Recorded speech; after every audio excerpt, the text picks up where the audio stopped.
Welcome everybody to facing increased complexity and liability and how to protect your collision repair business.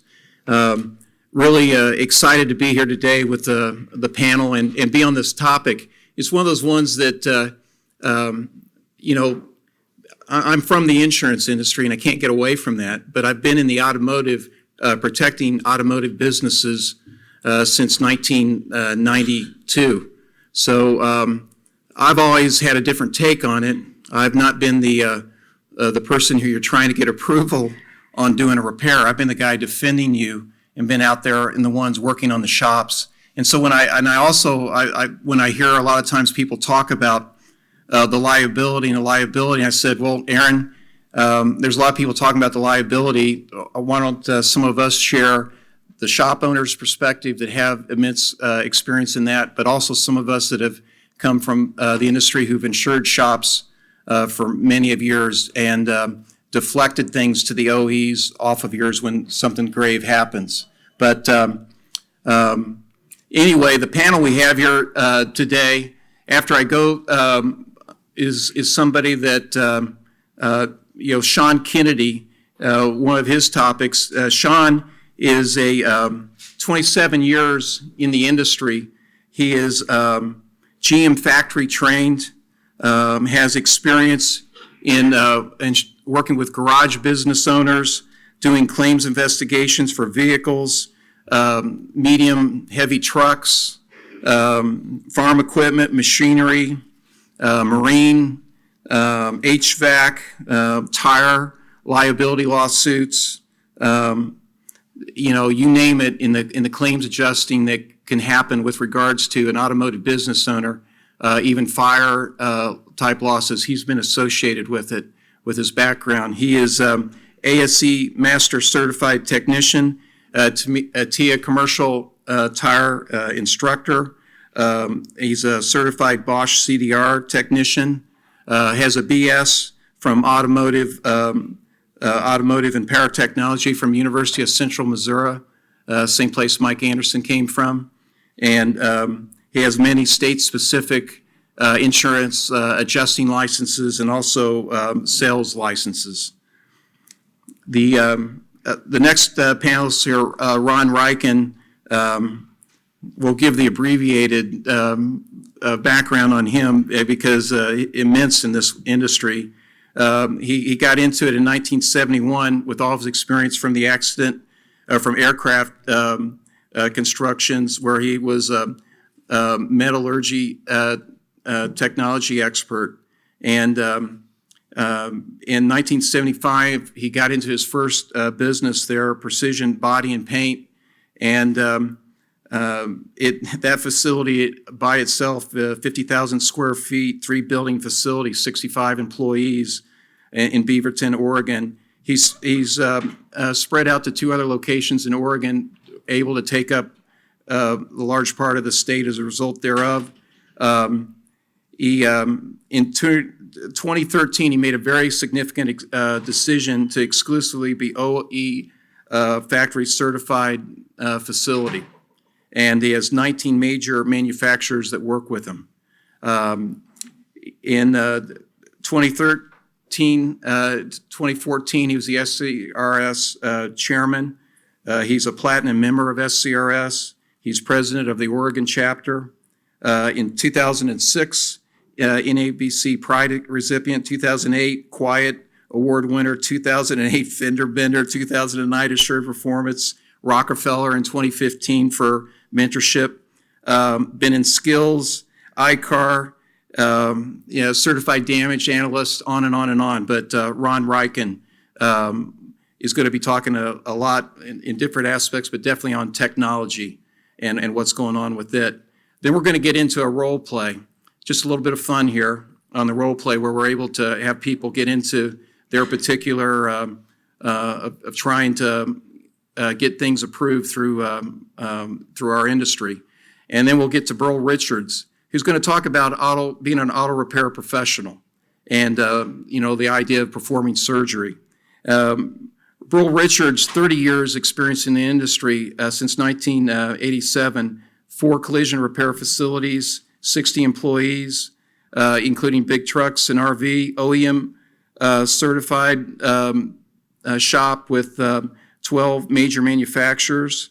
I got to know him, quite honestly, as being kind of Todd Tracy's body shop, doing a lot of the work and repairs on their vehicles for the testing that he was doing. He's president of ABAT, done an outstanding job. I can speak from having gone down there and seen, and the association's grown, and they love him down there since 2014. BASF Vision Plus Group and SCRS member, Burl Richards. And then at the end there, time permits, we've got an audience lightning round. But really, we're encouraging throughout the day, or throughout the entire presentation, for everybody to, at any point in time, if anything comes to you, just go ahead and jump it out and speak it out. We'll be able to adjust around any of our presentations.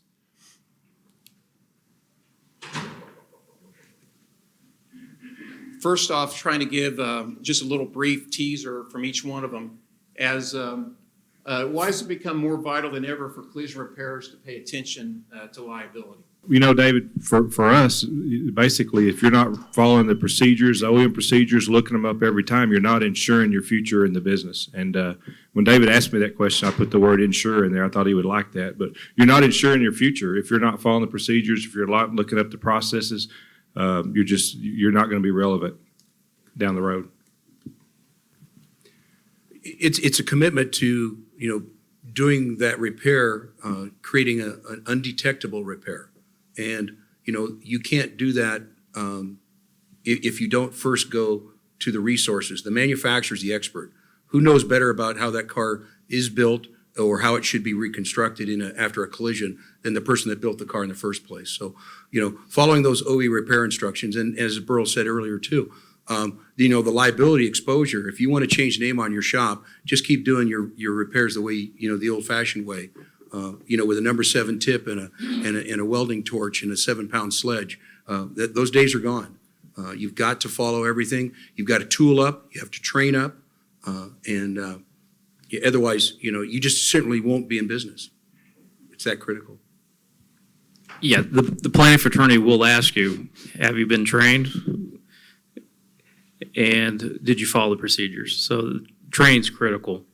And investing in your employees is investing in your business. Yeah. Yeah, and one of the other things that jumped out, quite honestly, to everybody was a big claim. That gets a lot of people's attention. That gets other attorneys' attention. It gets shop owners' attention.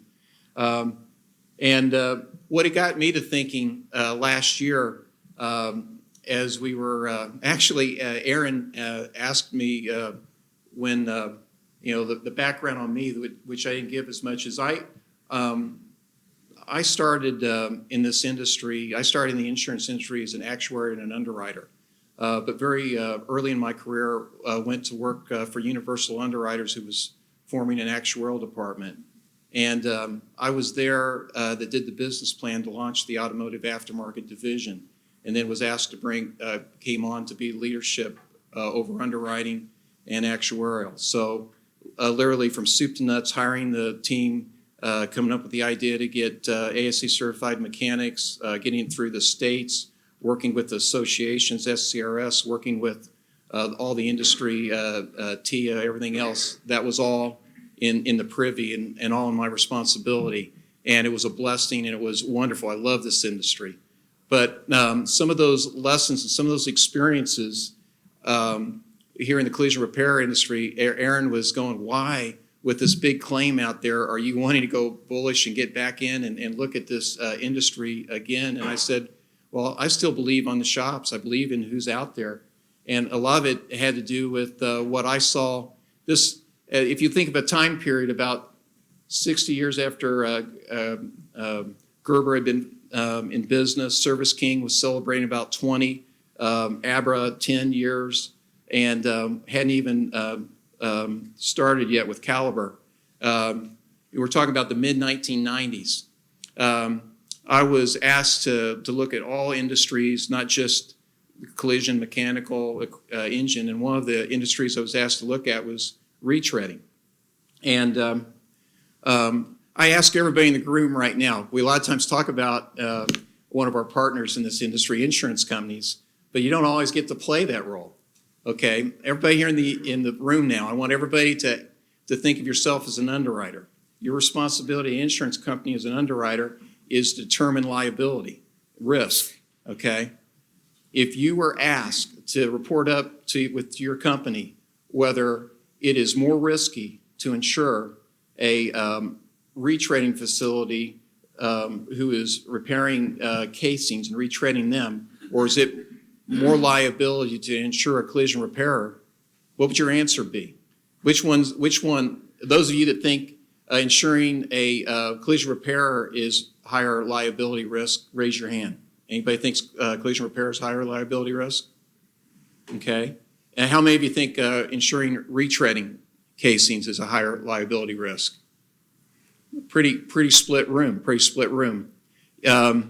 I can tell you it's not even close in the industry, in the underwriting and the insurance industry. It is retreading all the way. It's written out of most treaty reinsurance. It's a no-no. If you even mention that you're going to do retreading, everybody starts getting nervous about you and wonders whether you really know where you got your head on. But I would tell you that isn't so much. It's really I would tell you it's a sad state of affairs because I don't know that everybody has taken the time to get to know the retreading industry. I'm about ready to give you a brief visual into it. I will also tell you that I think some of them don't see what's going on in the collision repair industry. It's amazing how many in my industry don't even know that Todd Tracy. I honestly was kind of quiet about that because I didn't want reinsurers and everybody else start raising my rates and giving me a hard time about it. But it's amazing how many people in my industry don't even know about that case and what that's going on. I would tell you it's a lack of understanding. But be that as it may, retreading is definitely gets the eyes and attention and the nervousness. And but when I was looking to try to figure out what was good in that industry and what was the risk associated with it, I went to the source. I went to the people who were leading it. At that time, you had two associations, ITRA and TANA. ITRA was out of Kentucky, and they were more the trainers, the educators, bringing the training expertise to it. TANA was more the lobbyist in D.C. They've since merged to form TIA. Marvin Bozart, well-known industry expert, gave me a ton of information on it, and he was the person who launched Kevin Rowling. When you heard earlier about Sean being TIA certified instructor, that's Tire Industry Association. They have CTS, ATS, ETS.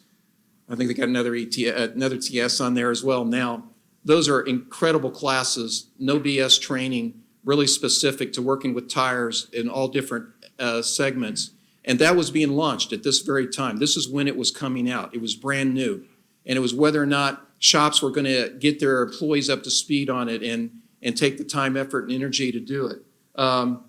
The TRIB, Tire Retreading Information Bureau, and the Retread Tire Associations, two wonderful associations that publish a lot of great information. ACTN Group, a group of about 16 or 17 industry leaders.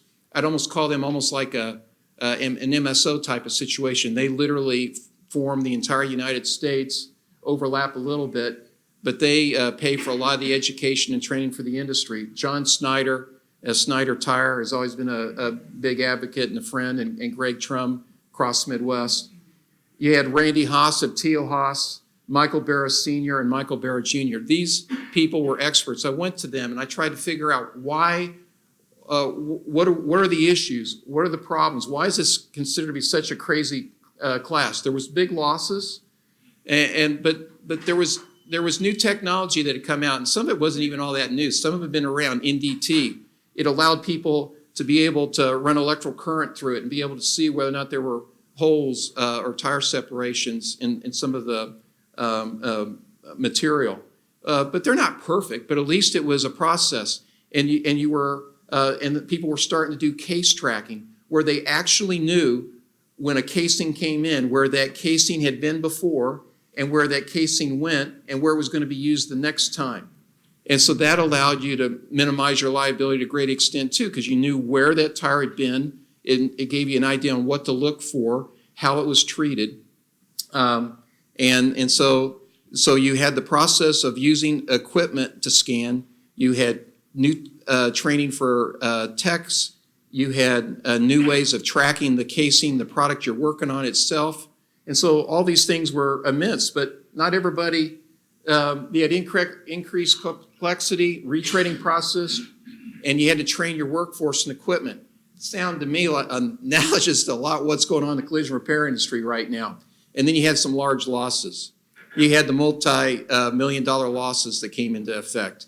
And so one of the things I almost put out as a word of caution, though, is that the response by the retraining industry, as we sit and we look at it almost a little over 20 years later, is mixed. There are certain people that have adopted the correct procedures. There's certain people that have gone on to chirography and using other methods to do it. There's others that have kind of floated in the middle, doing a little bit of it, and there's others that really haven't adopted, haven't changed too much of what they do. Now, you can see there's an ever-increasing market share going to the ones that are doing the better procedures in place. But I would just tell you, with our own industry right now, we're kind of at the forefront where we've got a very complex vehicle, and I just thought, if you really know who's doing the proper procedures and who's doing the commitment from the financial standpoint, you can get there. All right. Now I'm going to turn it over to Sean Kennedy to talk about defending you after an accident, and usually a big liability accident. Sean, it's all yours. All right, thank you, David. How many shop owners do we have out here? Give me a hand. All right. So have any of you gotten the attorney letter that comes to you, says, hey, we've identified that your work may have contributed to the injuries of their client. And then they request that you turn over all the copies of all the repair orders. Oh, and your policy limits as well. Anybody in this room ever got one of those? I don't see any hands, or no one wants to admit it. I've seen hundreds of these. And it's a very common practice. When a car gets in an accident, I know a lot of you are familiar with the Todd Tracy case. Todd was looking, they look at everybody that's touched a car. So the first thing, that if you worked on that car, they're going to look at you. And they're trying to put their pieces of the puzzle together to figure out if you had any involvement or contributed, or if they can get money out of you. So what happens then? Obviously, you probably don't want to ignore that letter. And I wouldn't suggest that you try to handle it on your own either. There's a reason we have insurance companies. And the first thing you need to do is get it over to your insurance company so they can get involved and take it over from there. So that is something an insurance company does, other than just take your premium dollars as claim side.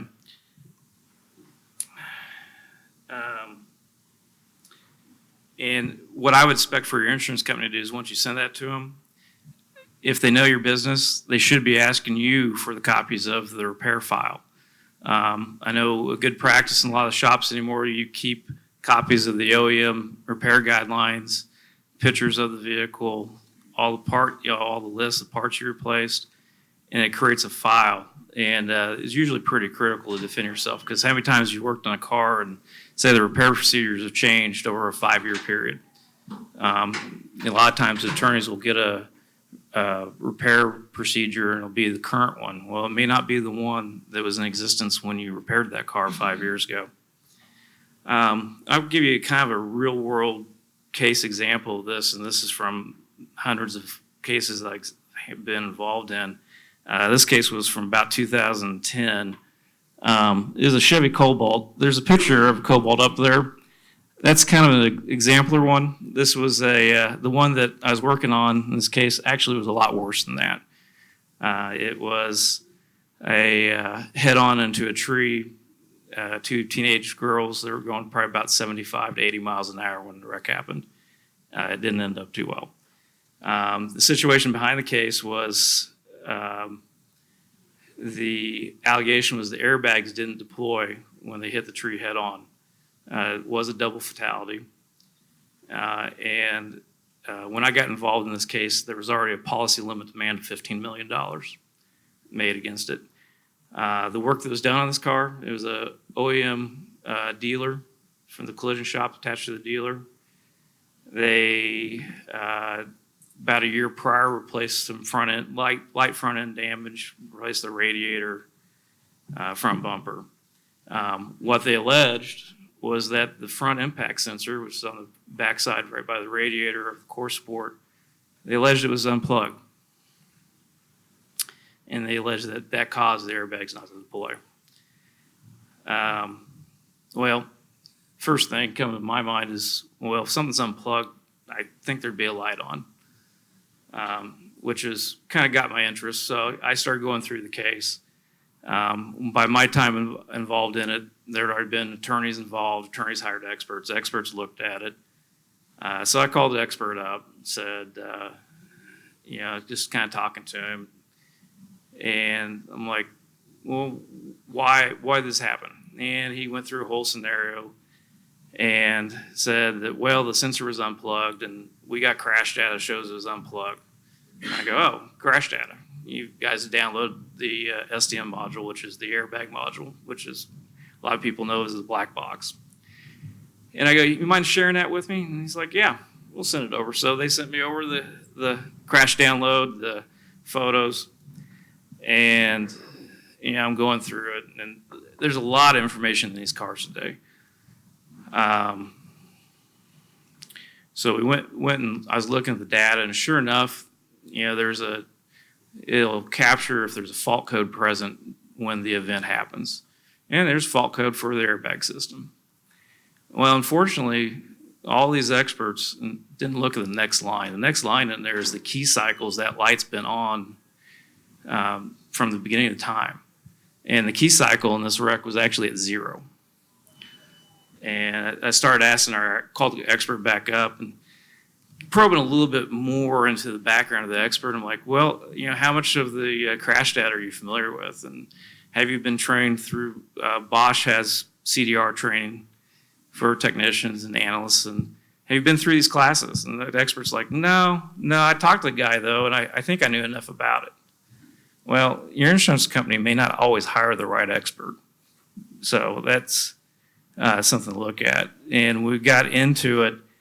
I was looking at the photos, and the locking tang on the back of the sensor where the wiring harness plugs into it, it was ripped apart, and nobody picked it up. So the amazing thing of this is the crash data actually captured that sensor with the wiring being ripped out of it during the event. And it kind of gives you the importance of why, having the right people look at things, picks it up. And the other fact is, if you actually look at the way the OEM describes how the airbag system works, the module has an accelerometer in it. I knew it would deploy even without that sensor. The sensor helps with some timing issues. And in this case, this vehicle actually had a delta V, which is the change of velocity event of negative 74 miles an hour. So the tree won. It didn't move. And what happened in this case is once we came up with this information, we presented it to the attorneys.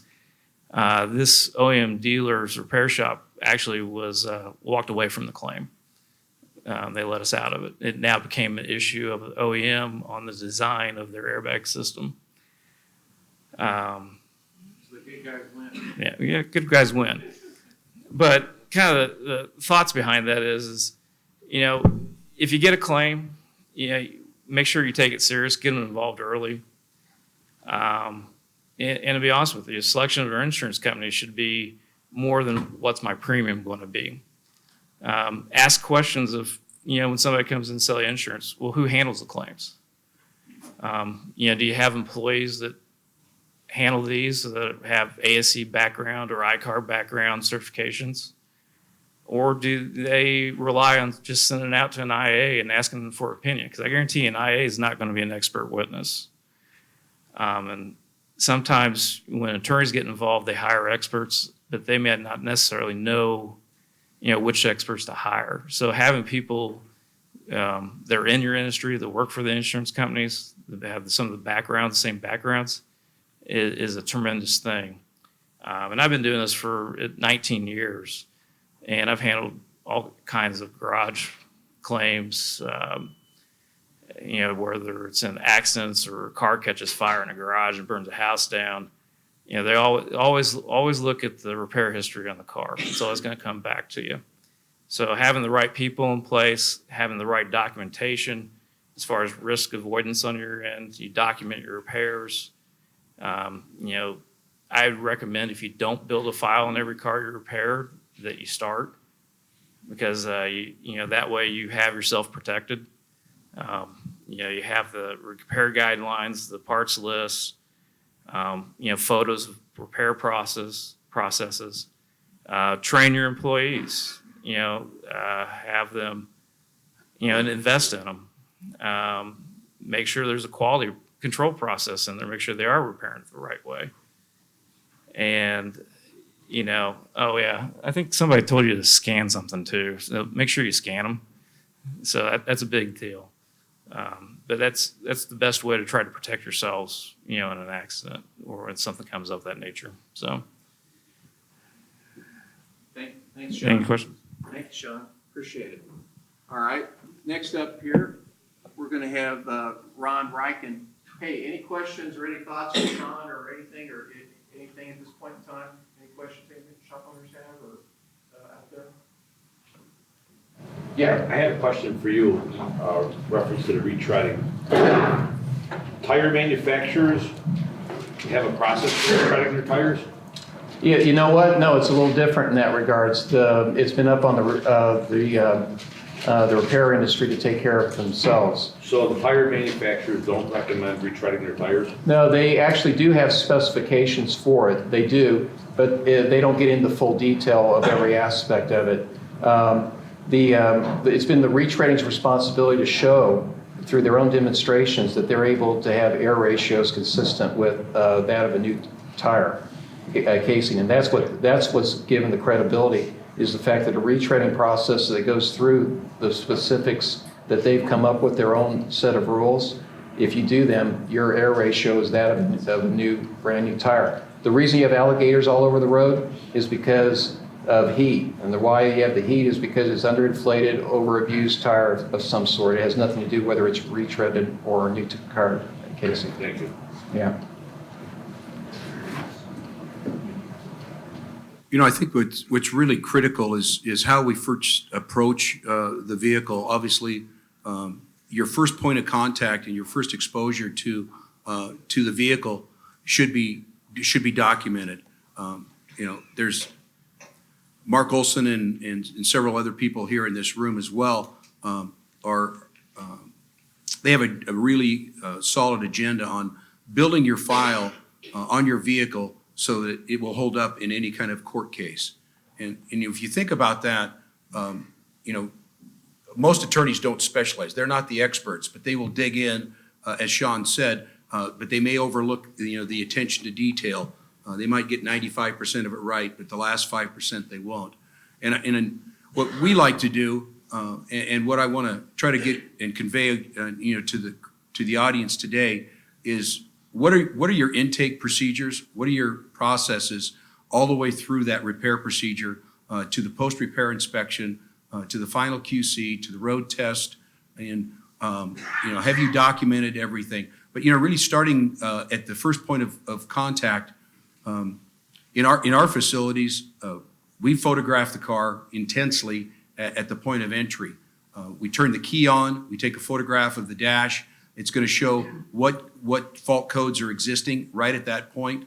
If it's a tow-in and the electrical system is down, obviously you're not going to be able to do that. But photographing the mileage and the fault codes simultaneously is a valuable piece of information if you ever had to go to trial.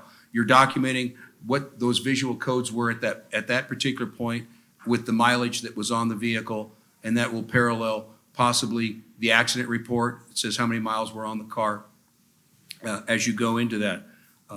The John Eagle lawsuit that Todd Tracy brought to light, there's so many holes that if you look at what the repairer did, and again, I think we could parallel probably 95% or even more of the repairs today in North America allow to get lethargic in their processes. They allow pressure from third-party payers to provide cost containment. Yet they will always step back and make sure that you have all the liability. But yet they'll criticize you. They'll say your severity rate's too high, or your parts usage is this, or it's that, or you just need to get your severity down because we're comparing you to all the other repairers in the United States, and you seem to be high. So you're always going to be whipped on about that, but never ever lose sight of the fact that 100% of the liability is yours. That sign out there on the front of your property dictates that you're an expert at what you're going to do. And we are no longer a trade, we're a skilled profession, and we need to document it. When you go to the doctor, boy, they document everything from the moment you walk in the door, when they take your blood pressure, and it's multiple different people doing these processes. By the time you see the doctor, you may have seen 1, 2, or maybe 3 different people. So if you just envision, that vehicle is a patient and we're the doctor and we're the hospital. So as that vehicle goes through our intake process of documenting through photographs, questioning the client, how many seat belts were in use? Did you spill a mocha? Did you remember going in circles? There might have been impact to the opposite corner of the vehicle. Really getting an understanding of that client. If the car is drivable, do you notice any unusual noises? We could have a potential, a tire bruise that we wouldn't know because of an impact to curb, left front impact, the car spun around and there was a right rear tire impact. And it might even be on the inboard side. Is there unusual vibration? Is there exhaust noise? Are you getting fumes in the vehicle?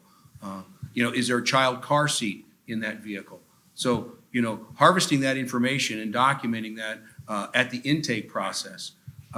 And then, it's absolutely, the manufacturers, and Subaru just came out with a great position statement this week where they put plenty of teeth into their position statement where it says required, not recommended for pre and post scanning on all of their collisions. And I had a meeting with John Lancaster on Sunday afternoon, and I thanked him, who's head of the collision program for Subaru.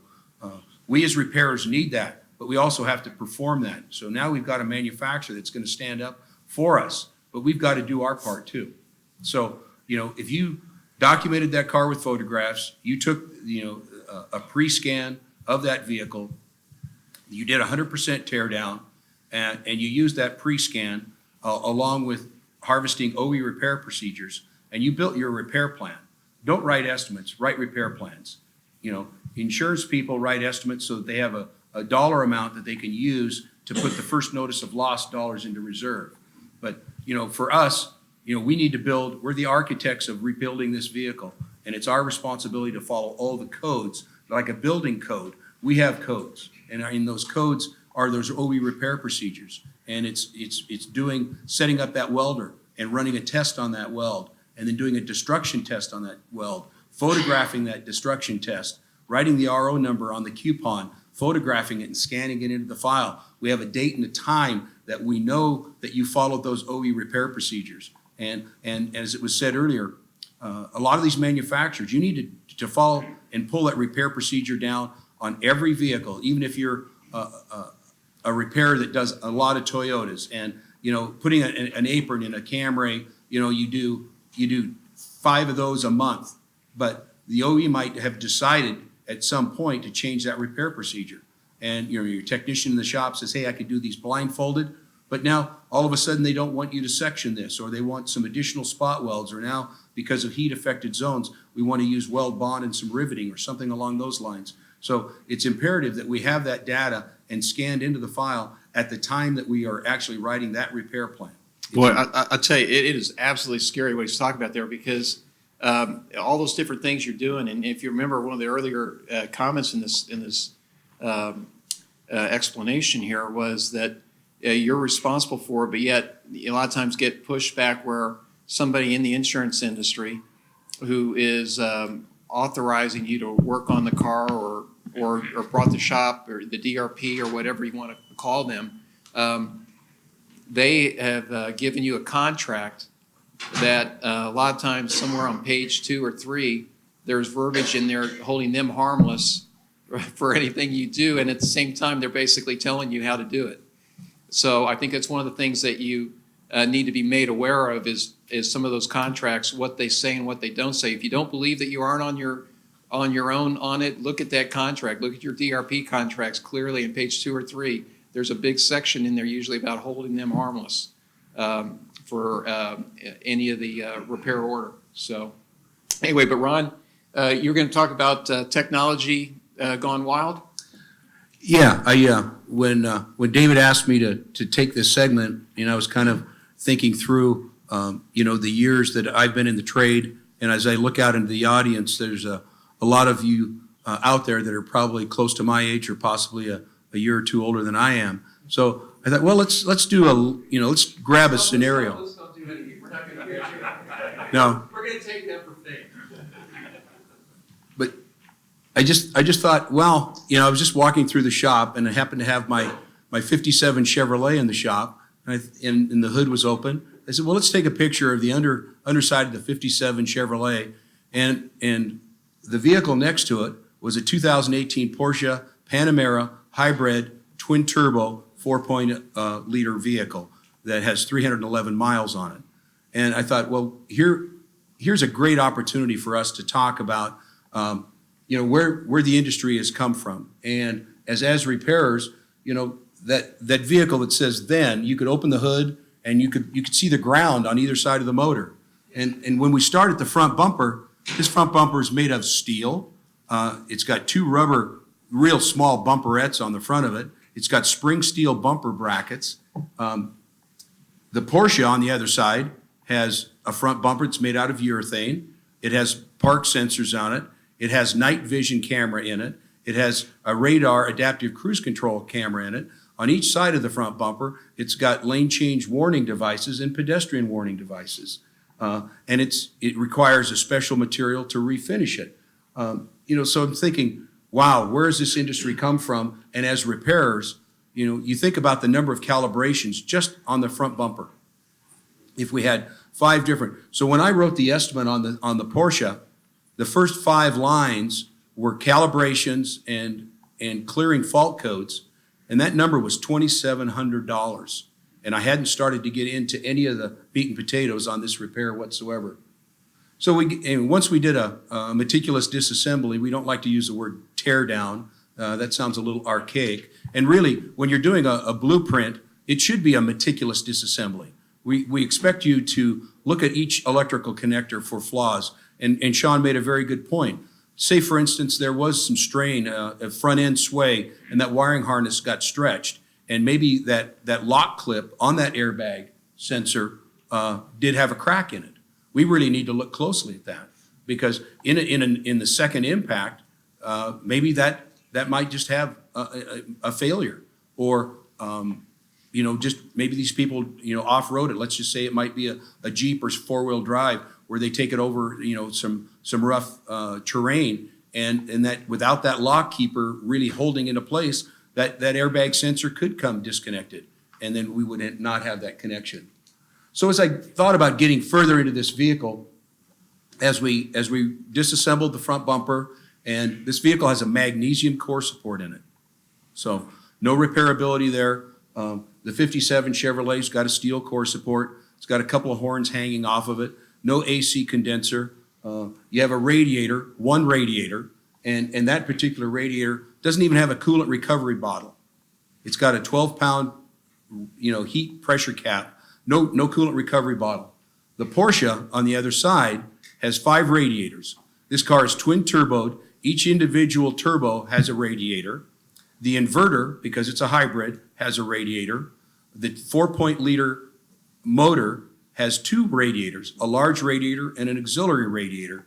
And those radiators need to be pressure tested and vacuumed, to make sure that we don't have any air bubbles in the coolant system or anything like that. So, as I was just thinking through that process, and then the fan on the 57 Chevrolet doesn't even have a clutch. that fan is bolted directly to the end of the water pump, where the Porsche has a thermocoupler on the fan that is on demand based on the water temperature that will either turn on or turn off the cooling fan. So from a mechanical and a repair standpoint, in the repair shop, all those systems needed to be tested. We didn't have to test anything on the 57 Chevrolet. You poured coolant into it, you squeezed the upper radiator arrows 3 or 4 times, you watched the bubbles disappear, and you put the cap back on. You ran the car for 15 minutes, you checked the temperature gauge inside the dash, the car was done. You know, now we get back to the Porsche. Let's take it one step further and get into the steering. The 57 Chevrolet has a steering column attached to a steering box. That's a spear. No breakaway coupler, nothing. We go up through the dash. You've got a large steering wheel. This car doesn't even have power steering, and it's got a horn button. That's everything that's on the steering wheel on the 57 Chevrolet. Now let's take a look at the 18 Porsche. Number one, the steering wheel is leather wrapped. You know, customers wanted that. It's a heated steering wheel. It's got radio controls mounted in the steering wheel. It's got cruise control mounted in there. It's got your telephone information mounted in there. And behind the steering wheel is a clock spring and an airbag. And how many calibrations and things are necessary now just to do that? Oh, and by the way, it's connected to an electronic steering gear that has to be recalibrated.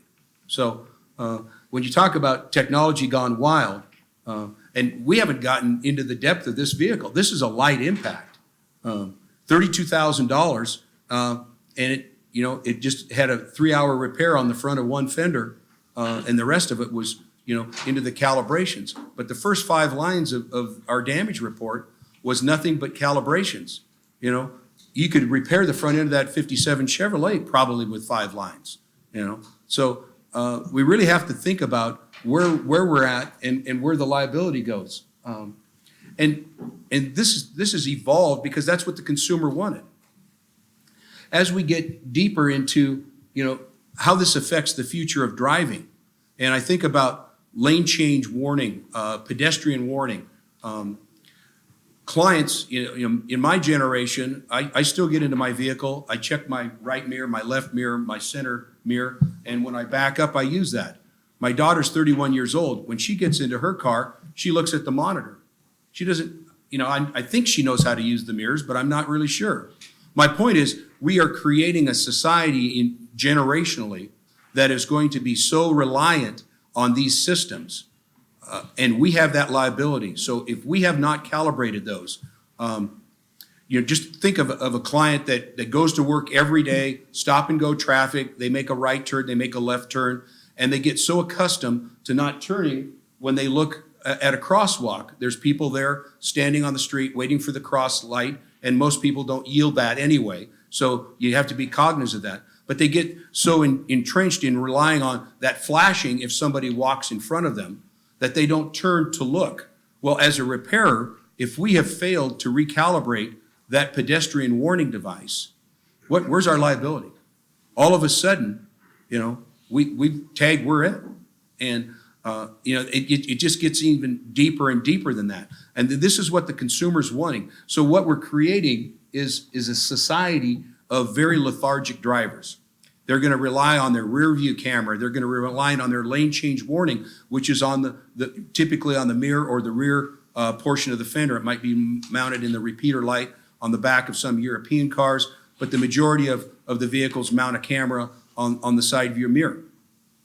Your client comes in and they've got a 3-inch vandalism scratch on the door.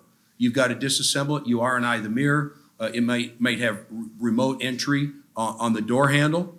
So what are we doing about that? This car just came in for a 3-inch scratch, but we've got calibrations, and those people are going to rely on that. They're not going to look over their shoulder when they change lanes. They're just going to start changing lanes. They don't look into their mirror.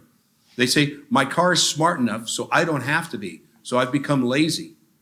And if after we've R&I'd that mirror for refinish and put that car back together, if we haven't done a post scan on that car or possibly a recalibration necessary because of that side view mirror, again, we've got the potential of being the contributor to that accident where the guy changed lanes right into another vehicle.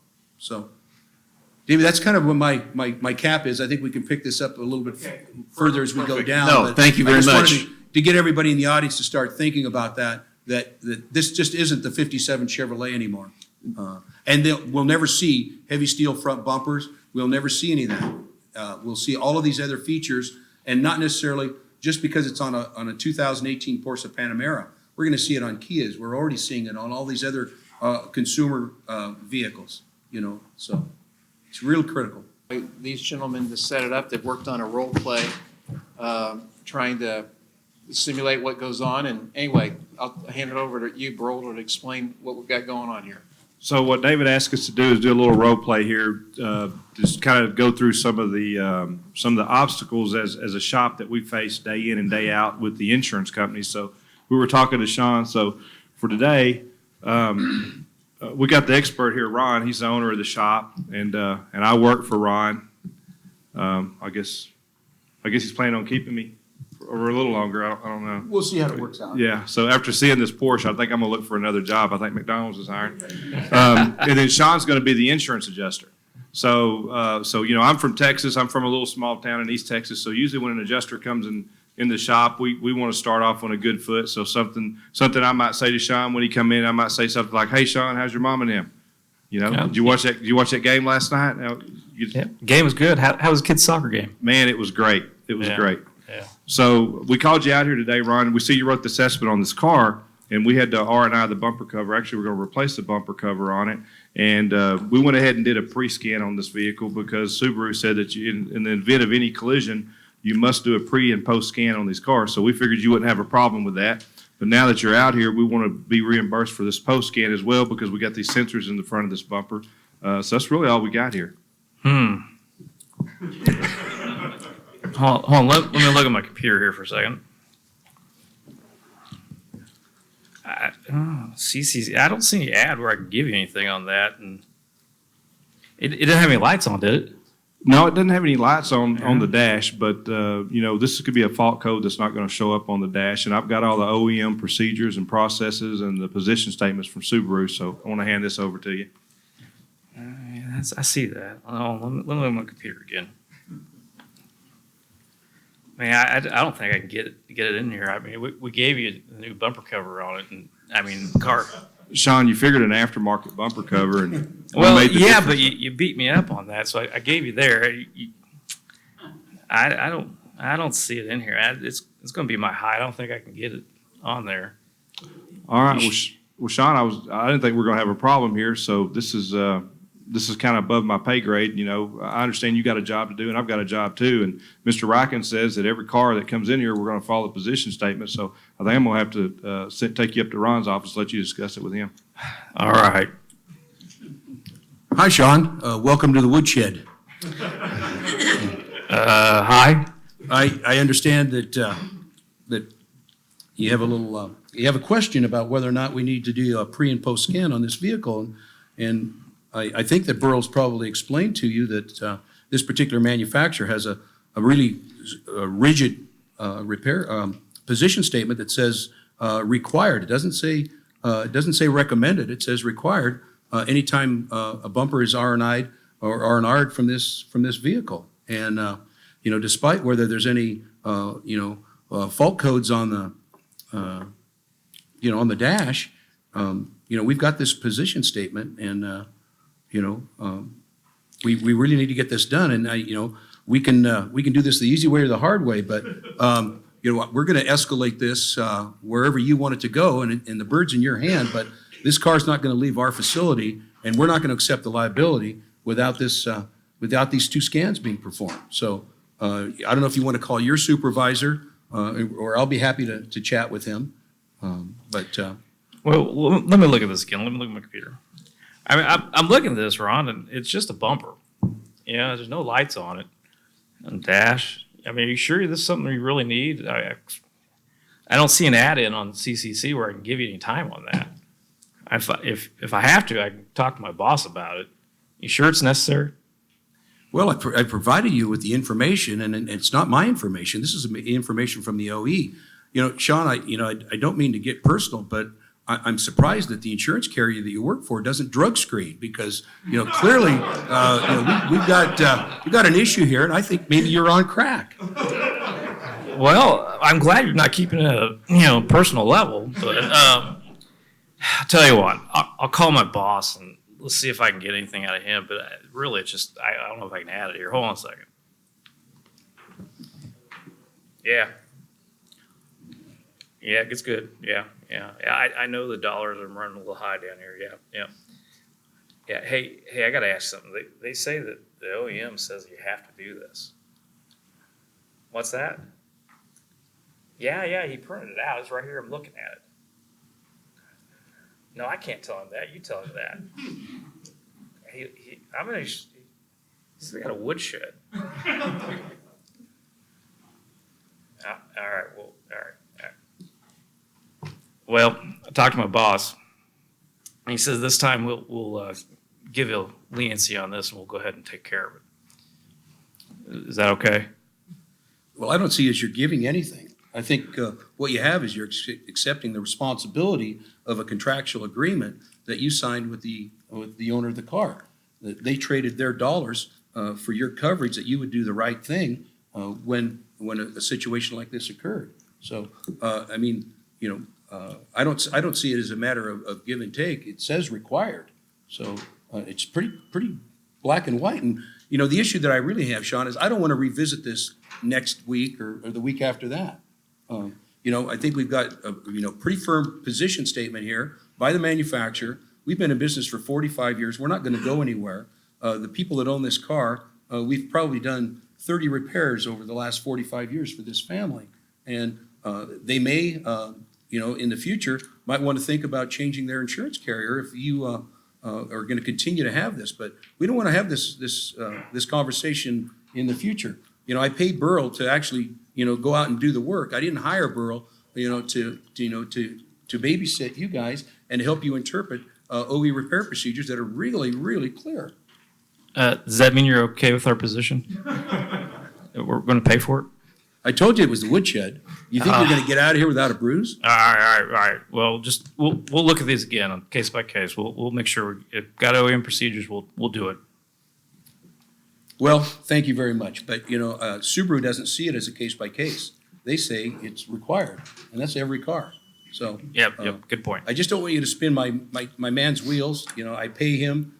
He needs to be out on the shop, making sure that we're following these instructions, and we've got all that liability. So I hope at the end of the day, you didn't take this personal, other than the drug screening issue. I just couldn't resist that. But yeah. All right. Well, thank you. All right. Thank you. Go ahead.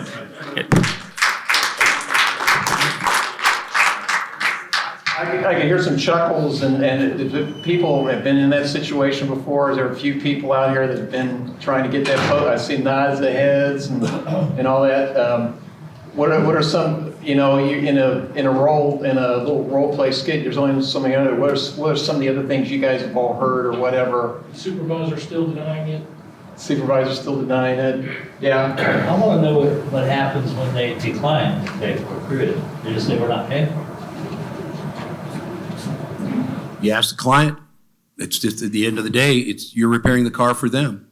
You have a policy. The client has a policy with the insurance company, and we have a repair order signed by the owner of the automobile. So, the next call is Mrs. Smith, and, we've got an OE repair procedure here. Your particular carrier chooses not to pay it. We're not going to release this vehicle until that procedure is done, because I can't accept that liability. And I'm here. You signed the repair order because you trust us. I'm here to protect you. And in likewise, I'm going to need your help. Now, either you've got a couple of choices, and I'll walk you through those. One, you can just go ahead and pay us for it. Secondly, you could call your insurance agent and remind them that the premium that you've paid over the last 30 years, and that you expect them to participate and do the right thing. The premium's gone up, and I've paid it every year. Cars are becoming more advanced and more complicated, and that's what you told me when I asked you why my premium went up. Well, now, when it's your turn to reimburse for that additional, increase, and you've told me cars are more complex, more complicated, but yet they choose not to do it. So I'd like you to just pick up the phone and call your agent and put a little pressure on them and see where this goes. We do have, a possibility in our state. We have a process called the appraisal clause. And that is in the fine print on page 14, paragraph 7C. And here's a magnifying glass. I'll help you read your policy. But the purpose of this policy and this procedure within the policy is when we come to an impasse over how this car should be repaired, that there's a method of mitigation so that we can get to the end. And we have to hire a third disinterested party, and the insurance company has to hire a third disinterested party. Arbitration. And those two people will agree either on that repair. Now, if they still can't agree, then they have to go to an umpire. And then that umpire, everyone agrees that the findings of that umpire will be the actual final. And, since this is a really minor issue, it may not be cost effective to do that. But I think if you start to escalate it, with a phone call to your agent who you've had a long time, standing with, let's try that first. You know what, though? If you, we do recommend, and I'll get you there in a second, we do recommend that whether you repair it, which we do recommend shops we insure that you do it the right way, the OEM specs way. But if they're not going to pay for it, you should send a declination of approval to do OEM repairs and ask for the insurance carrier to sign it. It makes them nervous as heck. They don't like, that's something that they would do to an insured of theirs that declines coverage, is they send them declination of accepting coverage all the time. Well, you ought to turn it back on them and send a declination of right to repair to the OEM specs and see how many times those get signed back to you. I think that a lot of times can move the issue and move the need forward. But yeah, and back up there. Oh, so a way of addressing, I think, what Ron's saying in a simplified version, it's not a body shop's right or duty in almost any state in the country to negotiate the benefits under a policy. You might ask the customer to ask the insurance company to provide the reason or reasons for denial of benefits and for the specific circumstance, and ask them to show you the language in the policy that allows them to deny said benefits. It's not for us to ask. We don't represent consumers to insurance companies in insurance claims. We fix cars. That's all we do. But if the customer asks that question, the insurer owes their policyholder a duty to respond in any state, and they owe their insured a duty of good faith and fair dealings. So if the policy does say, we don't pay to scan your car regardless of what Subaru says, let them pull it out and show it to the customer. Yeah, I it says it. It doesn't say that. It says they'll pay for the loss. It doesn't say that anywhere, but the vagueness that they have is what they're operating in. Yes, you had something up here as well? I'm in Los Angeles and I'm kind of like experiencing the same thing right now. And it's key, like during the role playing, like I want to point out, like, okay, I'll give it to you this time. You know, my thing, like that, like burns me up because it's like, from old to young, like you're not giving me anything. Like you're giving services rendered for your policy holder, but they're paying. Like you're giving them a quality, repair. And so I'm dealing with one particular insurance company. I have 5 ERP accounts at one location. And it's like a new breed. I always enjoy like a good conversation over, I see 5, you see 2. Like let's discuss it. You know what I mean? We can make those judgments, but like in terms of safety, like I'm never gonna compromise like with safety. And so I have like this new crew of people for this particular insurance company, and their thing, I don't know how they're trying to climb the ladder, what metrics they're trying to cut for their company, but it's like, it's so reckless. And their thing was, I'm building a case, but just to kind of present it to them first. Their thing is that they'll do a negative supplement on safety items. I'm talking rebars, I'm talking shocks, I'm talking knuckles, I'm talking just because this is your pet peeve. Industry standards, people don't like frame. Oh, let me just give you some more repair time. My boss doesn't like frame, But that's a safety item. Like, I don't care what you don't like, this is what it takes to fix this car. And so I literally have about, in the last 2 weeks, probably about $6,000 that they wrote in negative supplements just because they feel like they can. And then I do a positive supplement and then show it. And so it's like, loaded up on the email thread to where they're so full head of steam on the situation to where when I was gonna miss the trip just to present to them like, look at what you guys are doing. If I presented this to your customer, our customer at the end of the day, like I have a business to protect. I'm not gonna do it your way just because you're sending guaranteed work here. At the end of the day, in our contract, you're not liable whatsoever.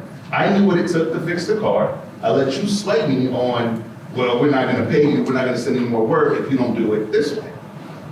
You know, it can't work, but it's like, it's just a new. So it's tough. You're right in the middle of this. This is People, man, apropos. that just aren't educated whatsoever. They're just trying to hold their job, you know, excel within their company. And Well, that is the thing that we find is how many people really take the time to learn an industry and to be professional in it, really. I wish everybody put the time and effort and energy that you have. You know, that would be awesome. You have a question? Yeah, I just wanted to say, I consult shops across the country, and one of the first things I encourage them to do is know the laws that govern their business. And in most states, including, I'm from Florida, in most states it's illegal for a shop to negotiate an insurance claim, first of all.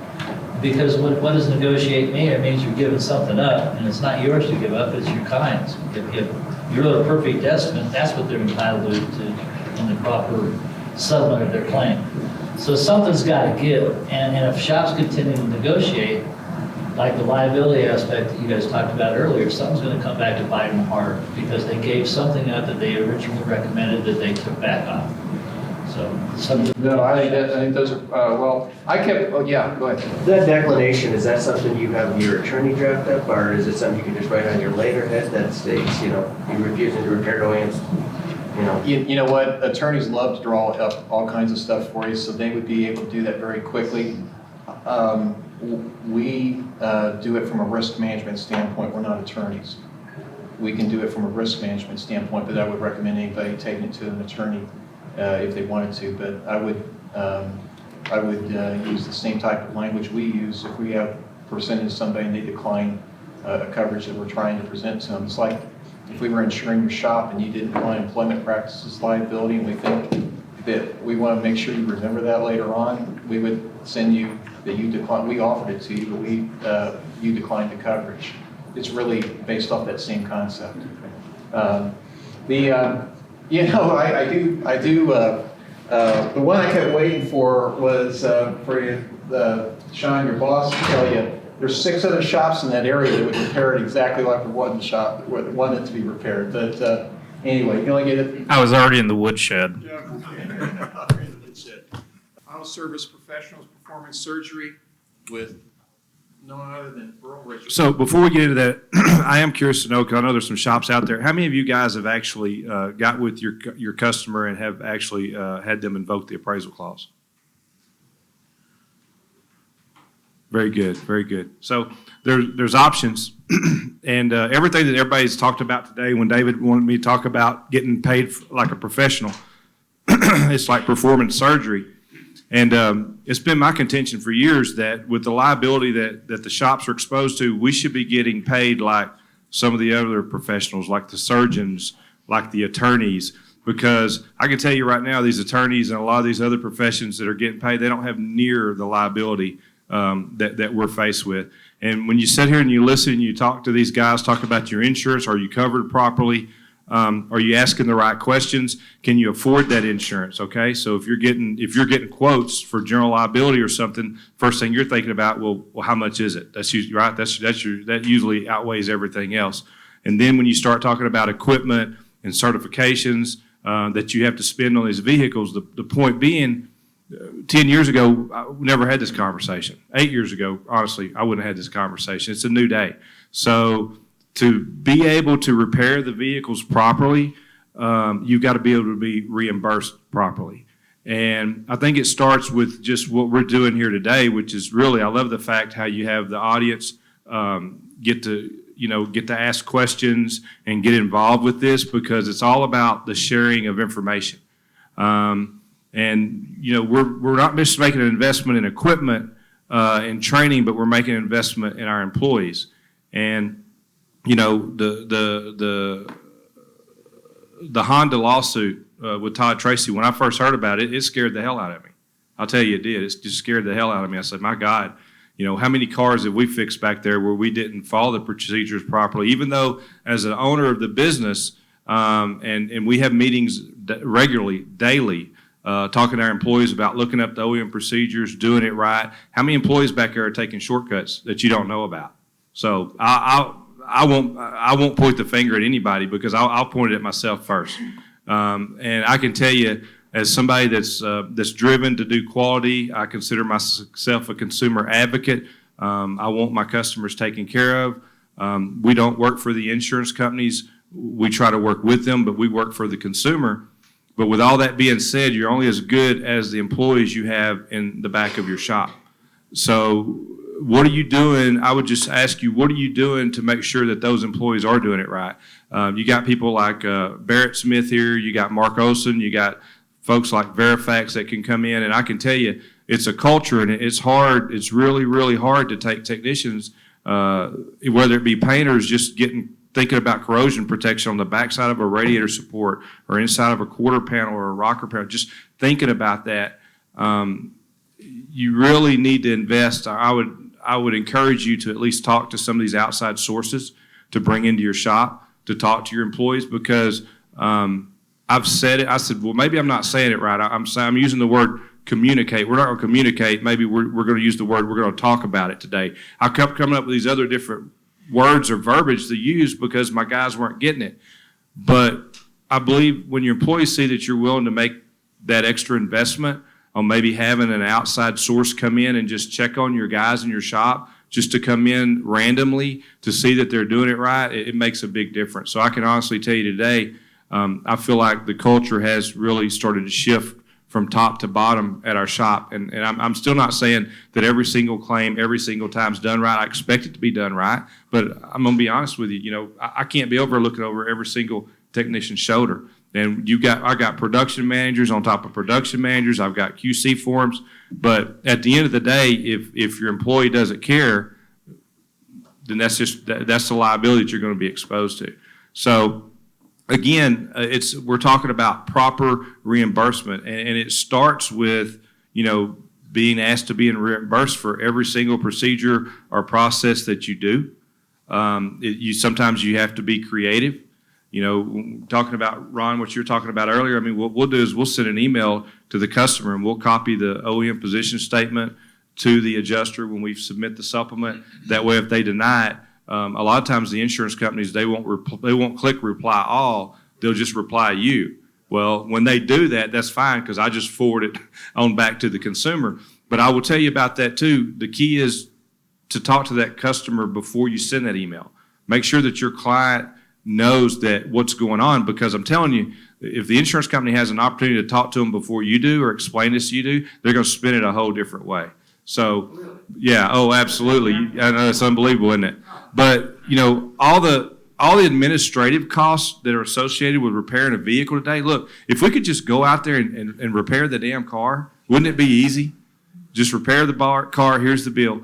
But all these administrative costs that are associated with doing the claims today, I'll touch base on the liability side. One of my worst nightmares happened, last year. It was this year. I was coming back from Chicago and got back to the shop, and we had a big lightning storm, and one of my shops burned down. Inside that shop, I had 2 Tesla X's, I had a Camaro, I had a Subaru. So it was almost $1 million claim. And the thing that I really got a pit in my stomach about was calling the customers with those cars, say, hey, thanks for having the trust in me to repair your vehicle, but it's total. It's burned up. So think about that for a second and make sure with your general liability coverage, make sure that you're covered there, because in most instances, what's the correct terminology here, David? But the ownership of that loss goes to the insured. Oh, whether you're talking about legal liability versus direct primary. Yeah. Whether or not on the direct primary just means it doesn't matter whether it was weather or any responsibility. Legal liability means only if you were responsible for which would have been something that maybe you didn't pull the battery cables off of the car and it ended up catching on fire. Well, that's something you could have prevented So then you are legally liable for it. That's right, but in a lot of those instances, that insurance is gonna, the first notice of loss is gonna go to the owner of that policy, of that car, not necessarily your general liability. In the state of Texas, the shop's secondary, the insurance, the policyholder's primary. So, you know, if you think about somebody, something like that happens, yeah, I understand it was an accident, but you still got a customer that's relying on you to take care of their vehicle. And to be able to call that customer and say, hey, listen, your car burned up and your insurance company is going to have to take care of it. Fortunately, I did have a clause in my policy where it did take care of those vehicles. But I would just encourage you to look at your policies. Make sure you're covered on that. You don't want to make that call. Fortunately, we didn't have to make the call. But that's another expense that's associated with owning these shops. So I think that brings up an awesome point because liability, one of the reasons when you have people raising their hand about, well, it hasn't, when Sean was, well, maybe it hasn't happened to you yet. We know there's hundreds of them, and we know they're going on all the time. We do see them. We get a little more skeptical about it because we see them, the big liability lawsuits so when there's a Todd Tracy event, everybody else going, wow. And I'm going, that wasn't that out of the normal. That does happen. It's just what was abnormal about it was the way it went down with some of the experts and the way it was defended and all that, which actually ended up blowing it up as big as it did. But it definitely is a case, one of those things about getting into your policy and knowing what you have. Like you said, that's essential. But getting somebody that actually understands it and goes through it. Sure, absolutely. And if any of you guys were here earlier and listened to the panel that spoke before us, and Todd Tracy, he explained it well. I hope everybody in this room realizes that you own that repair from cradle to grave.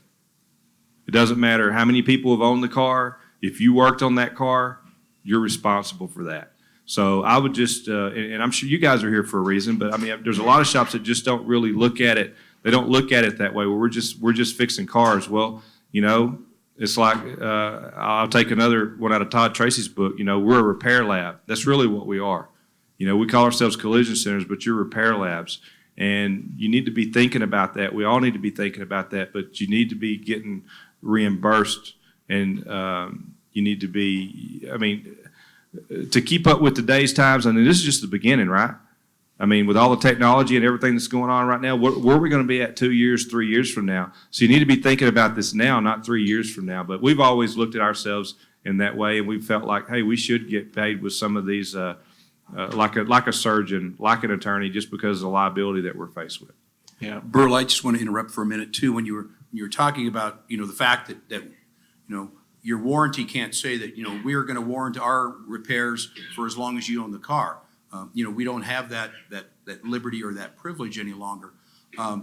So if I repair a car that's 3, 4, 5 months old or a couple years old, how many other opportunities are there for that car to maybe get into a loss? Maybe the people move out of state, and then there's another collision.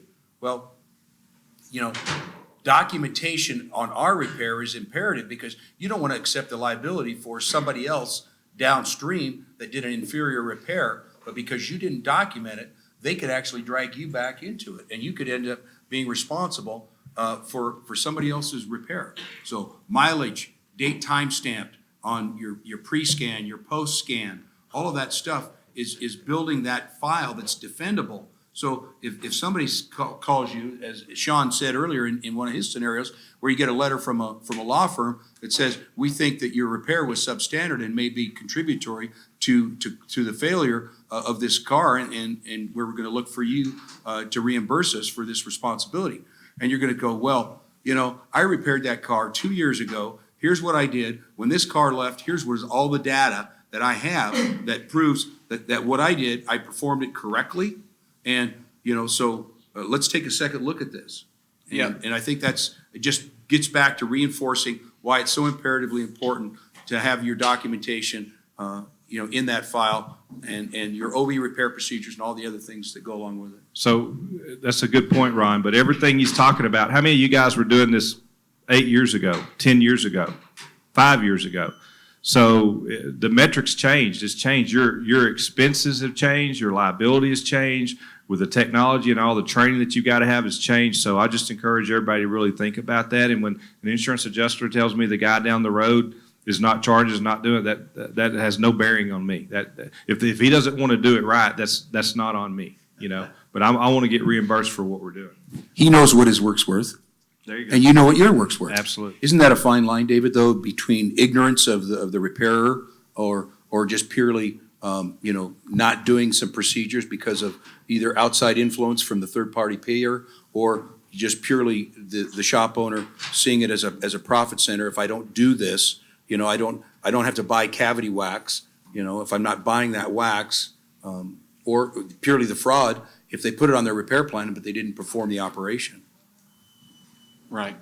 Sean, you could speak to that. You handle that from the Well, claims. I was going to say we insure stupid, but yeah, I mean there's a fine line on that. It's if you don't repair it properly, then obviously that's where it's going to come back to the liability.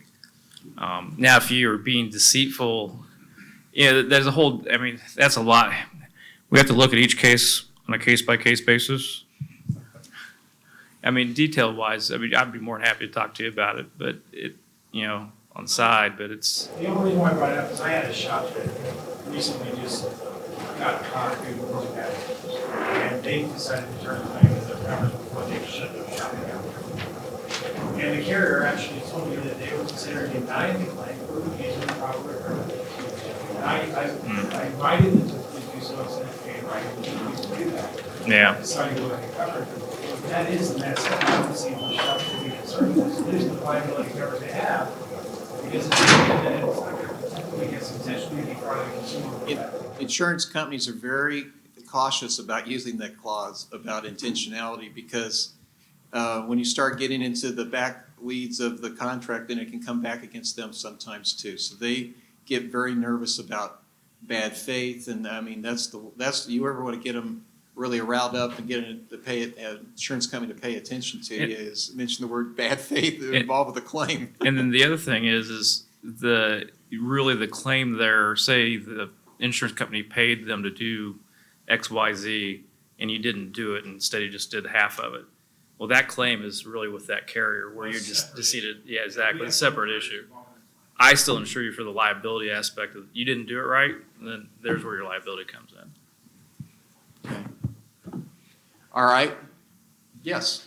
We can talk a lot about liability and procedures, but what about vague or absent procedures? What about what? Vague or absent procedures. Oh, when they're Absence of procedure. vague and absent. Liability there. You want to handle that, Ron? We're rural. It's a challenge, and we have 3 collision repair centers in Oregon, and when we get a situation like that, and you've documented that you've exhausted all the resources, whether you go to OE One Stop or whether you go to All Data, and you've already reached out to the OE, and they simply don't have a procedure for that. Go to ICAR and see if ICAR has anything in that respect. It's a CYA. You're going to have a track record that proves that you did your due diligence. And then if it really gets down to it, let's just say, for instance, a Kia, and there's no repair procedures on a quarter panel installation. Whether you can section it at the dog leg, always revert to putting the whole panel in, and I wouldn't do any sectioning procedure.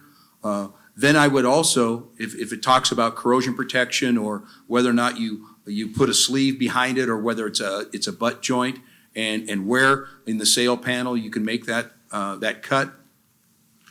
Then I would find a parallel vehicle that does have it. Let's just say it doesn't have it for a 4-door Kia, but it has it for a Toyota Corolla. And so I would document that this is the closest vehicle that I can document as an expert that this was a parallel type of repair, assuming that the steel was the same mild steel, high strength steel, or whatever it might be. And I would document and follow that procedure. If we were in a court of law, and Sean might be able to, to support this as well. I don't know. It's not perfect, but at least you made every effort and you paralleled it to a situation on another vehicle that was very, very similar in size and in vehicle construction. I know that's not the clear answer, but I'll tell you from an insurance standpoint, that is a great answer. Actually, as long as you can prove and show that you're trying to be forthright in repairing the vehicle, and if there isn't anything out there for you to capture or to grasp that gives you an actual OEM procedure, that actually there's more history of ensuring that type of repair than there is of doing the OEM repairs. So very comfortable with shops having to do that. You get into some things where shops are actually taking on, in certain other industries or certain other aspects. So you can walk around here real quickly and get into people who are actually taking the liability as almost being a manufacturer because they are altering the vehicle to an extent. So we're used to being able to handle those types of claims and those lawsuits and those procedures. But yeah, when you're talking about a vehicle, as long as you've got something that looks like you're making a good, honest effort at doing it, a good faith effort in doing it, Sean, don't you think that's something you're going to be able to get behind? Well, yeah, and back in the day before all these repair procedures and certifications were coming out of how the OEM statements, we used to do repairs that are reasonable and customary, to the vehicle, for your trade. You knew what most standard, procedures of how you repaired things. But also from the other standpoint, say there's a claim on that car, the attorney's going to have the same difficulties. If you take the approach of, well, you've went through all these steps, you documented there wasn't procedures, and you did what you felt was a standard repair for the type of repair being made, that gets kind of, you've done all your part of it. Okay. All right. Hey, yes. Relating to that, with the shop itself, the government's already put into pollution liability. If they can prove and document it according to EPA that they have best available control technology, then they've done the best that they can do. Call it back. Yeah. No, great point. Steve, you're talking about the fact that For the shop itself. For a shop itself. Relating to pollution. Yeah, no, and you look for parallel types of situations where you're talking there apropos about pollution liability, which is another liability the shops have to worry about as well. We haven't even got into all the cyber risk and everything else that gets interesting with all this stuff as well. But yeah, pollution liability, it really, you do all you can do. But there are still things that happen, accidents still occur, things still come that seem unforeseeable. You intended to do it, you don't do it. Okay, that's why we're here. And people that look like us, or maybe they don't look this bad, but anyway, they look like something. Anyhow, but in general, are there any? Because this really, we kicked it off great. I never even said anything. All of a sudden, the audience. This is really the rapid fire lightning round. We're wanting you, the audience, to ask some these types of liability questions or anything else with regards to the shop. You can go to the mic. I can walk around the mic and just keep raising your hand. We'll be able to hear you clearly. But any other things tied to this topic that could get into even cyber risk, it could get into the EPL exposure, the liability exposure, and how having the new technologies and some of the new procedures even play into that. Anything's open game here. Any questions at all? Ron, I want to direct a question to you if I can. certainly.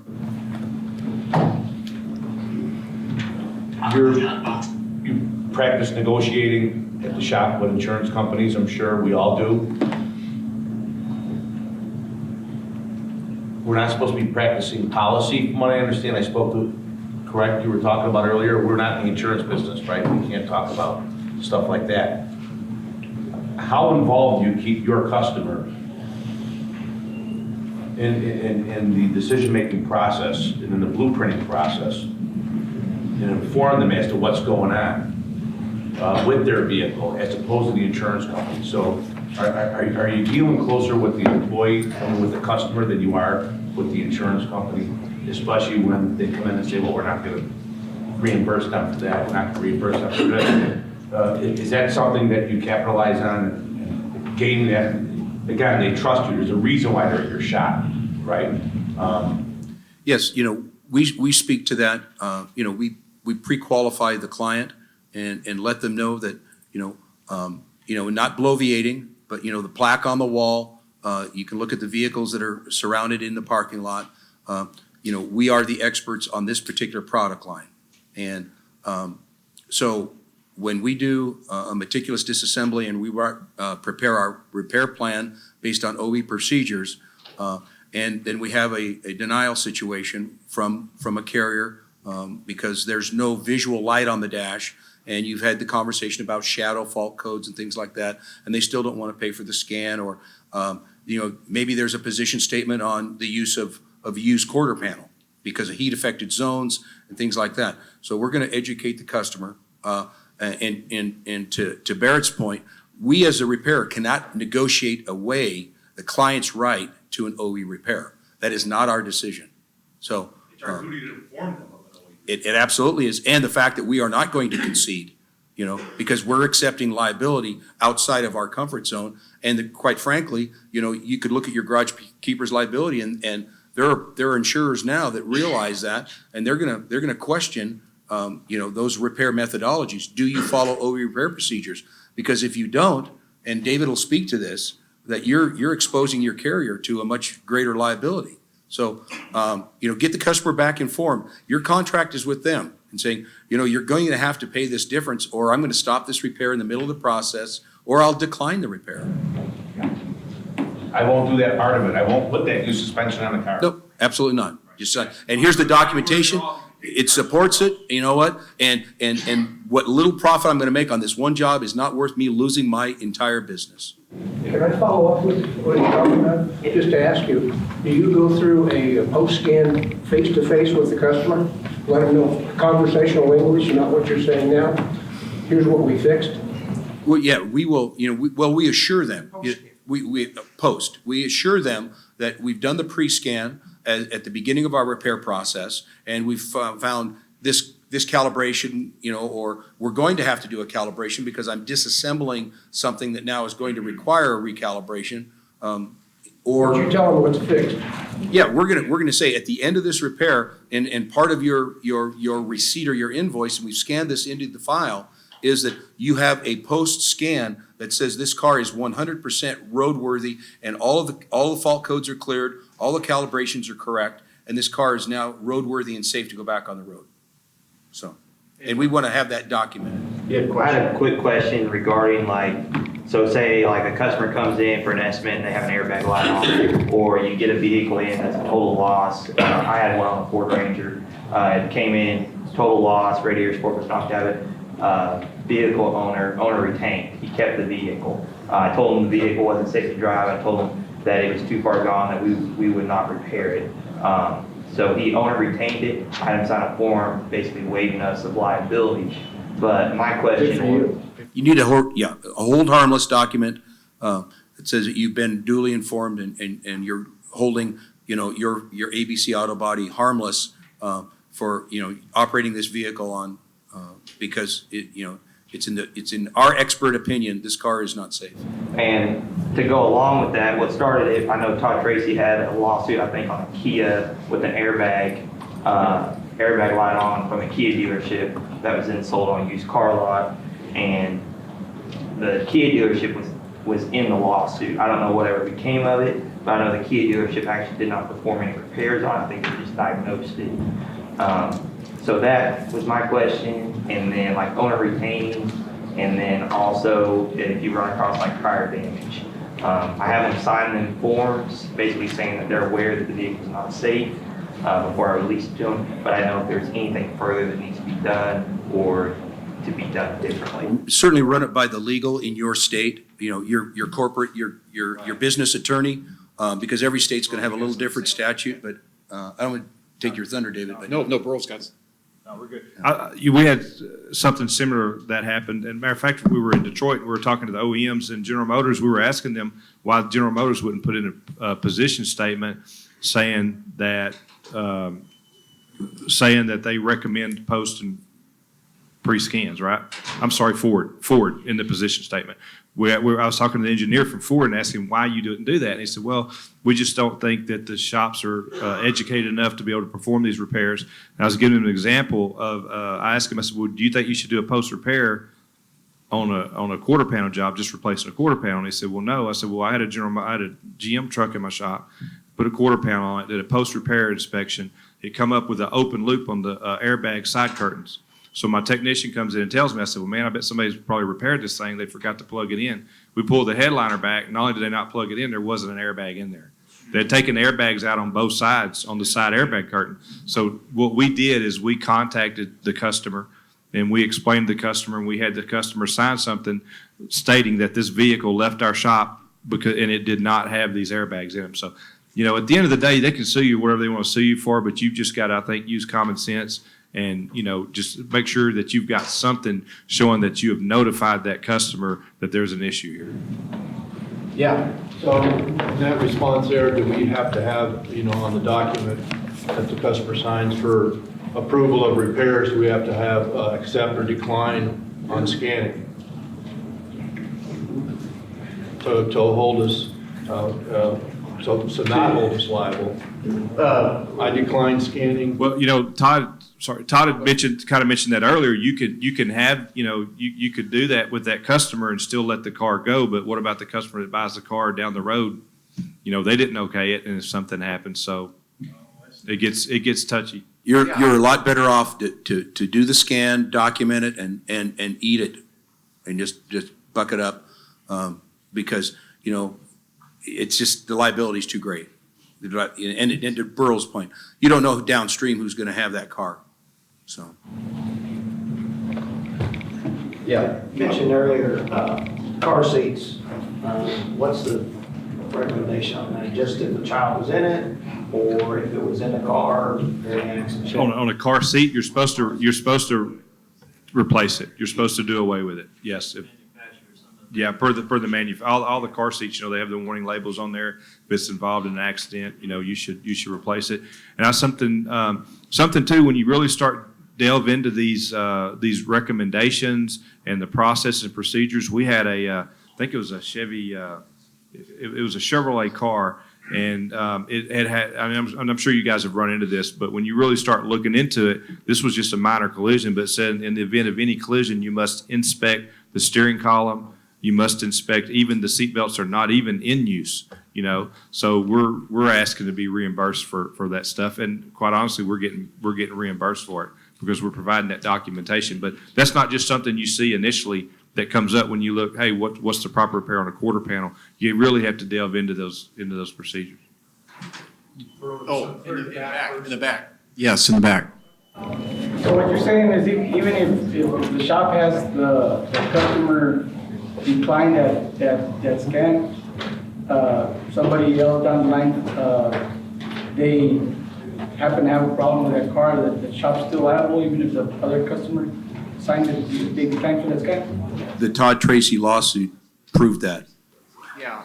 What the question was is even if someone down the line, the reason being is there's a lot of laws out there about whether or not something is in good condition, good operating when it goes back into the commerce. And what you have here in the situation is that you could. That's not saying that the person in between is getting totally off the hook either. But what are they going to have to go after versus you as being a business person in commerce? It's a lot easier to go after a commerce business person than it is an individual. Yes. Ron, in the state of Oregon, the law for auto repair, is it similar to Washington, where a shop cannot charge a customer more than 10% of the 10% pre-sale tax of the authorized repairs? For example, $5,000 repairs authorized, and let's say scanning was whatever it is, the charge for that is now $51 or $200. Does Oregon law prohibit the repair facility from charging any amount beyond its authorized, the customer's authorized amount, or is the, Washington has the 10% rule? Oregon has a 10% without notification. Correct. Without notification. So once you notified the client and said, this scan is going to be, $245, and that happens to be 14% over what that repair was, then you have to have client authorization for it. But you could, up to 10%, perform that repair, and you're within your legal bounds to collect those additional funds from the client without notification. Now specific to your state, are you familiar with the Consumer Protection Act in Oregon?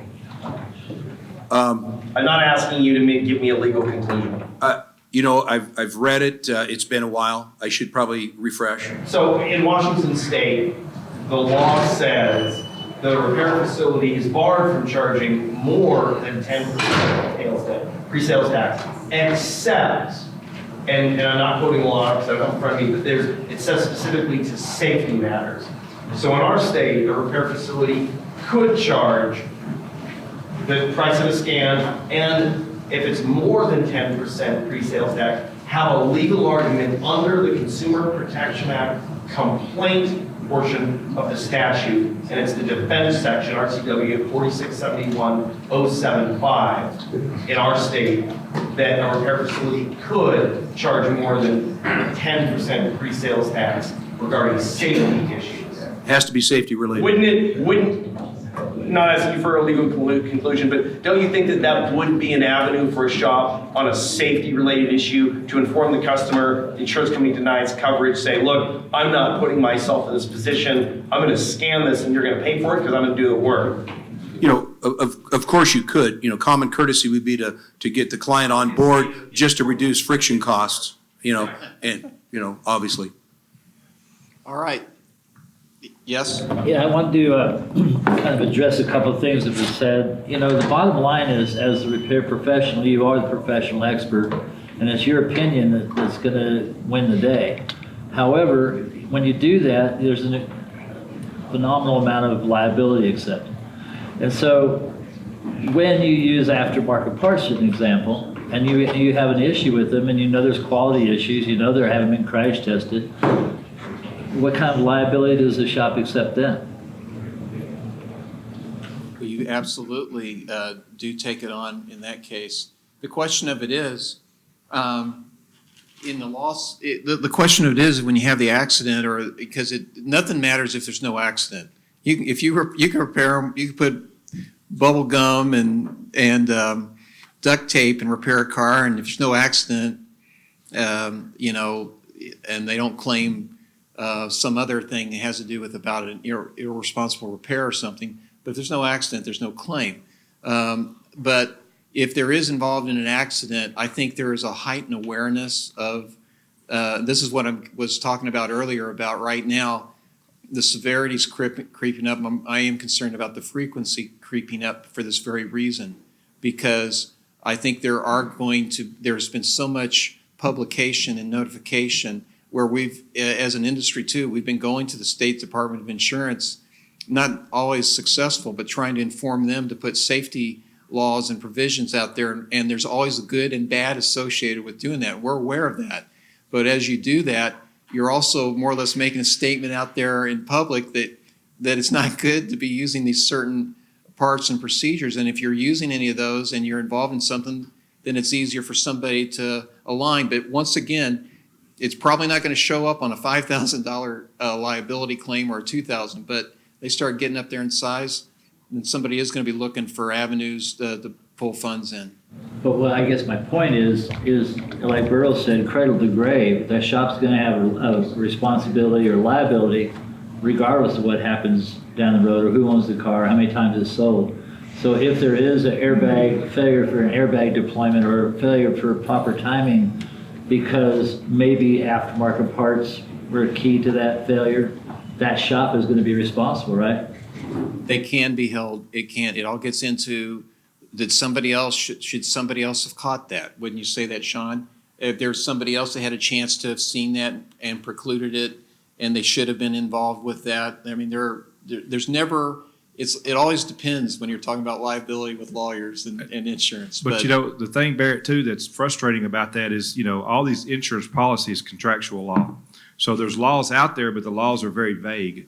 So when a state, like the state of Texas, for example, and pretty much every other state, allows an insurance company to put like, kind, and quality parts on a vehicle, the question is, who defines what like, kind, and quality is? So In Florida, it says that an insurance company or a repairer can use aftermarket parts as long as they are equal to the OEM and fit, finish, and function. However, unless they're crash tested, nobody can determine if they're functional or not. Right, but it hasn't been nailed down enough yet. If you really want to get down to it, hasn't been litigated enough yet. and that's what everybody in here should fight for. You should fight for definitions of like, kind, and quality. You know, put the responsibility on the aftermarket manufacturer. If they say that it's of like, kind, and quality, make them prove it. Why does the shop have to prove it? Why does the consumer have to prove it? Ask them to show you the crash-worthy tests that they've done on that part. So I got a question for the insurance guys. So let's just assume that my repair facility has coverage through your company. And, well, two questions, one on parts and one on scanning. Let's say the carrier at fault party says, we're not gonna pay for that. We just don't do it. Something happens, my company's named in the lawsuit, I tender the claim to my carrier. Are you gonna defend me, yes or no? Well, we would have to. I mean, where our contract, we would have to defend you, and I'm talking about in general right now. I'm not going to get into specifics. I'm not trying to do an advertisement for my organization. In fact, I didn't even mention it when I first introduced myself, come to think about it. But we're very picky. We're very selective. And it doesn't mean that we don't insure people that don't make mistakes, but we are very selective and very picky about who we insure. But I would tell you in general, if you happen to go back a few years in my life where I was in other areas where I wasn't so much, and we're a bigger tent and bigger areas, I can't see us getting out of it. Once again, we would have to prove that you were, we would probably, if you did that, that wouldn't be any different than your procedure prior to us insuring you. We should have known about that prior to insuring you. So an insurance company can't get out of that. Okay, so now I said. So that's an operation you would have done before, and if we should have asked that question if we're going to insure you. We should have known that that's how you did. If we didn't ask that, shame on us. We had a chance to ask you that. So there's a difference, and I have a follow-up question on parts, but there's a difference between the duty to defend and the duty to pay a claim or a judgment. So you might defend under a reservation of rights, under, if we were named in a lawsuit, but that doesn't mean that you pay the claim.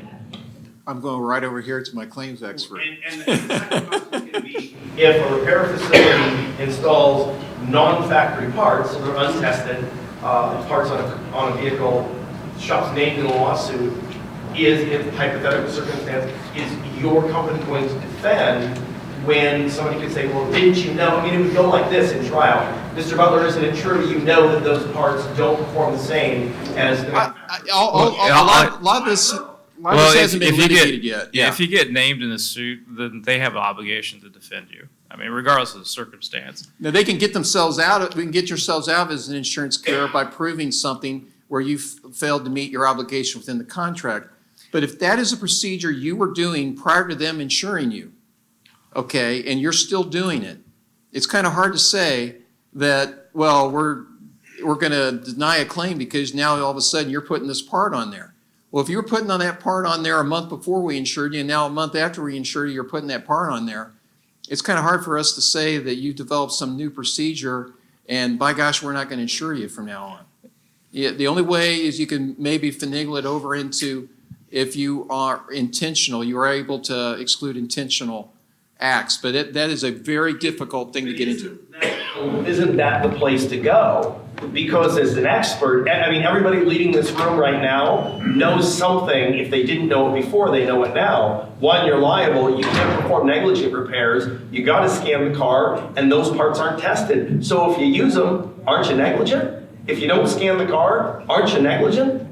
I would tell you that the more knowledge you have, the more responsibility. Yeah, I mean, some of the response to that is we're assuming that all aftermarket parts don't meet OEM standard. I mean, there's cases that and obviously shown that, like on the Todd Tracy case, that it didn't. But do you have the evidence that shows that those parts are substandard? I mean, so you're acting within your reason of how vehicles are being repaired today. There's not a law out there that says you can't, or that you should not or shall not use anything but OEM parts. Not yet. There isn't a law or regulation in our state yet. Just my fear, I mean, this is so complicated now that as a repair shop owner. I think you're It's We're liable for a lot of stuff. correct. I think your fear is well founded. I think it just hasn't been played out enough. I mean, there hasn't been enough case law on it. In that case, it wouldn't be an issue where you didn't do a repair proper today. Don't be the example, though. Don't be the poster child. Don't be example, but it'd be an issue.